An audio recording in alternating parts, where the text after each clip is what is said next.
Hello everyone, my name is Fareed and I hope you are doing well. We will be tracking 20 essential Python problems that are frequently asked in data analysis interview.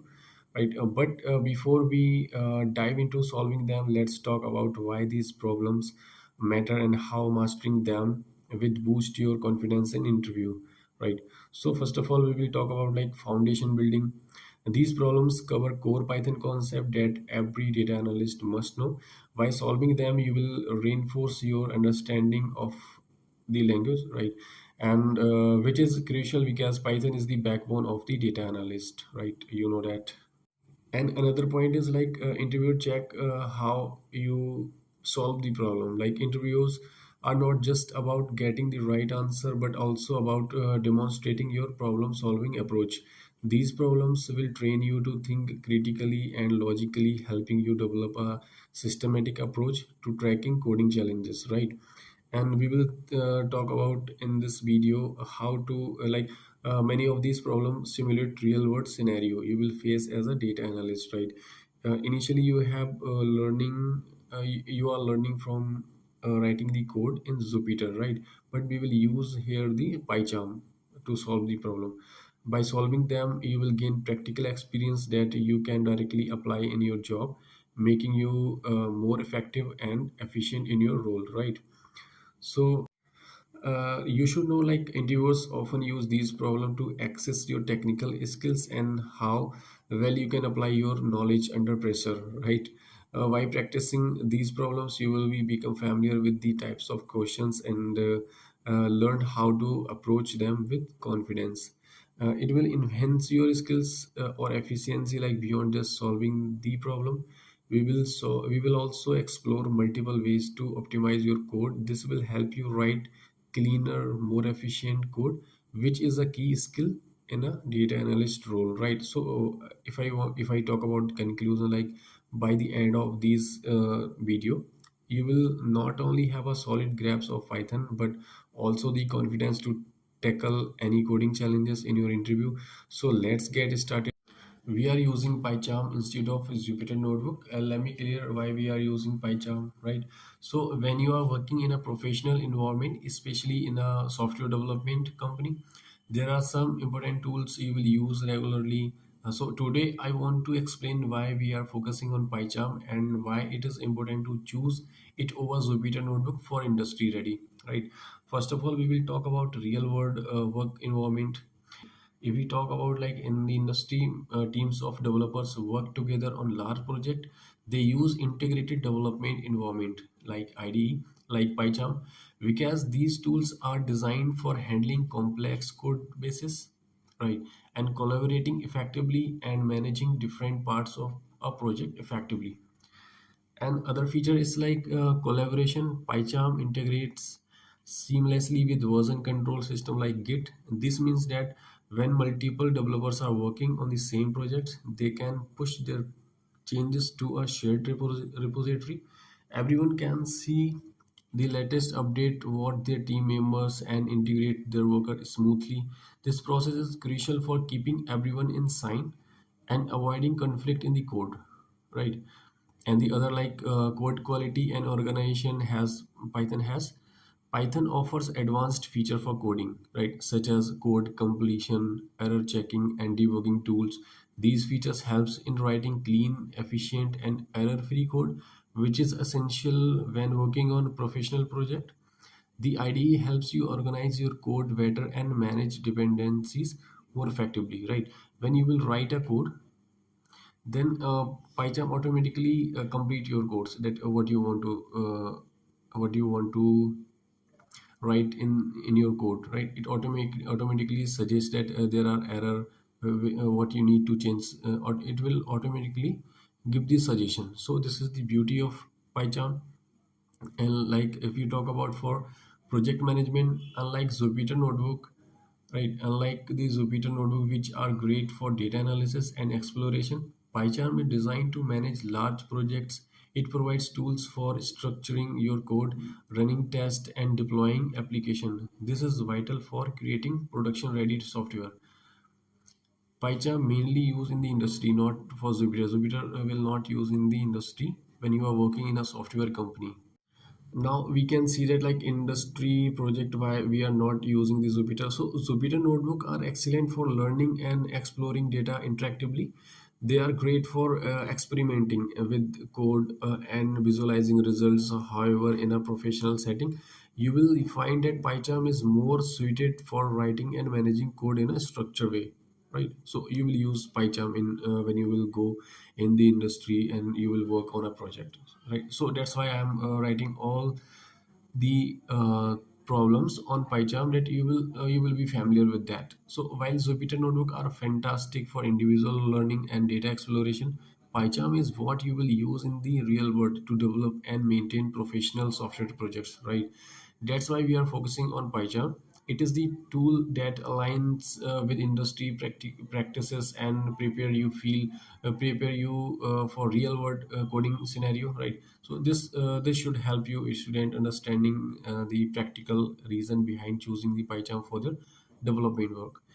So what I will do here, I will just create a repository, right? For this, mm, I have clicked this on a new repository, and I will give the name for my repository like 20 Python problems,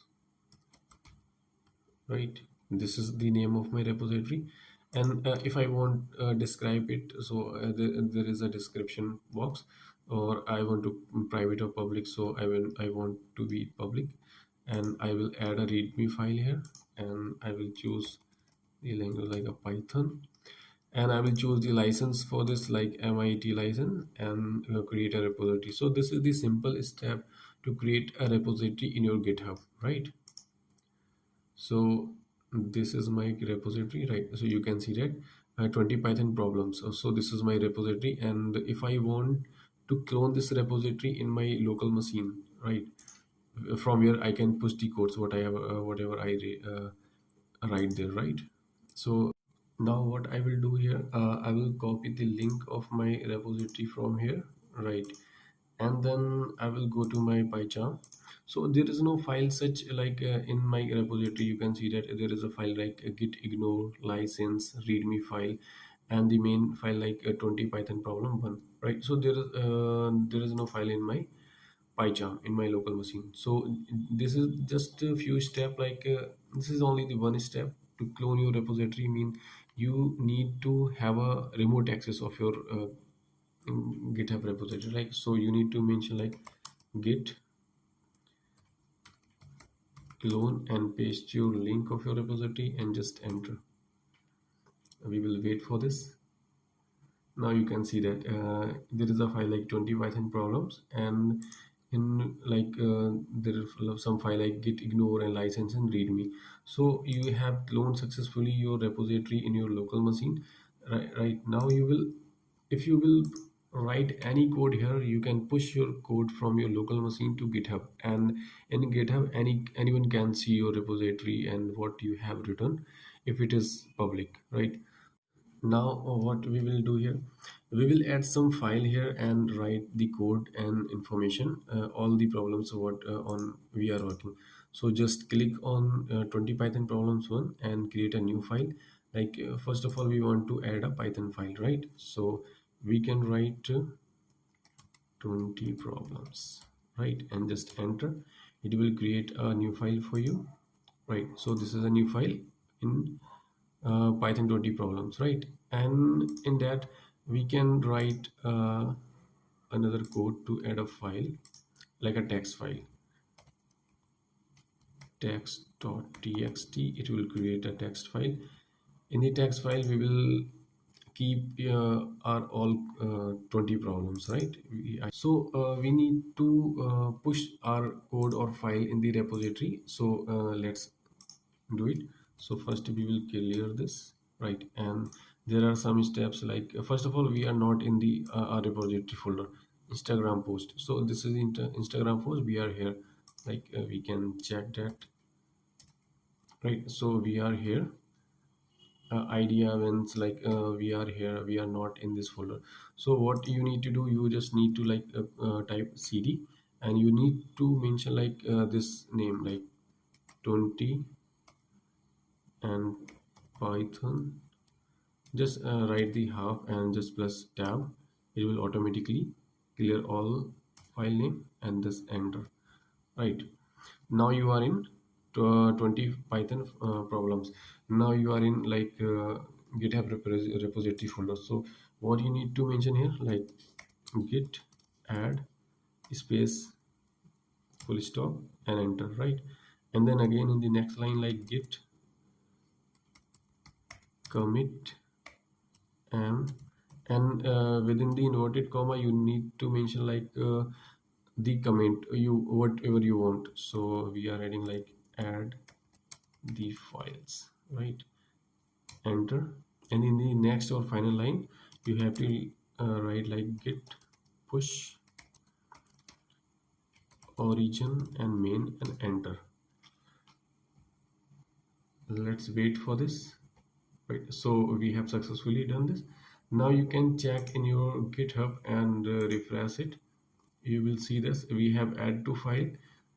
One is 20 problems. It is a Python file and it is a text file. And what we have add the comment here, right? Add the file, right? Add the file. So this is the comment, and this is just now we have added this. So this is like the beauty of Python, PyCharm, and the GitHub. You can write the code in your local machine, and you can push your code to the internet like a GitHub. Anyone can use it.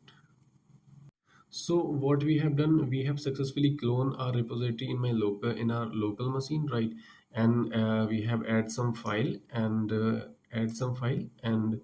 also it is on showing like in my repository, right? So we will add first we will see this the first problem, like reverse a string, right? Uh, this is the problem that is mostly asked in the interview when you are going to present in an interview for data analyst, right?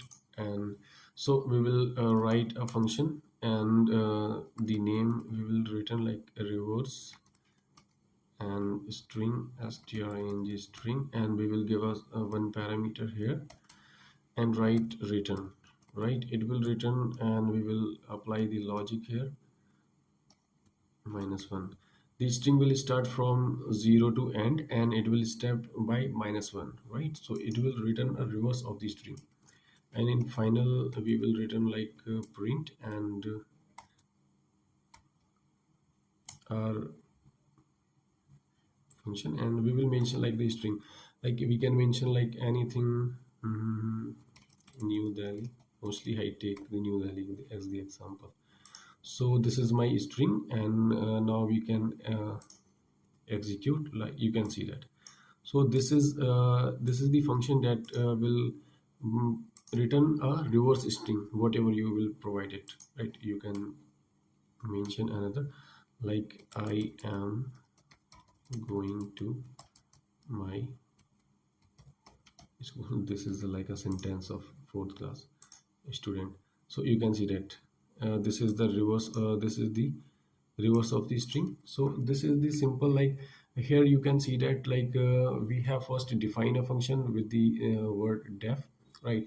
And then we have mentioned reverse string that takes a single argument s, right? And the another line we have mentioned the return, and the s this is the slicing operation of a string. This is a slicing technique that requires a new string which is the reverse of s, right? So this is a slicing technique that returns a new string, which is the reverse of as. The slicing operation, like it will start at the end of the string and end at the position 0, and it will move with the step of -1. Here we can see that in the string it will start from the L of school and it will end of I, right? It will end at I, right? So it will print the reverse of the string. You can see that, right?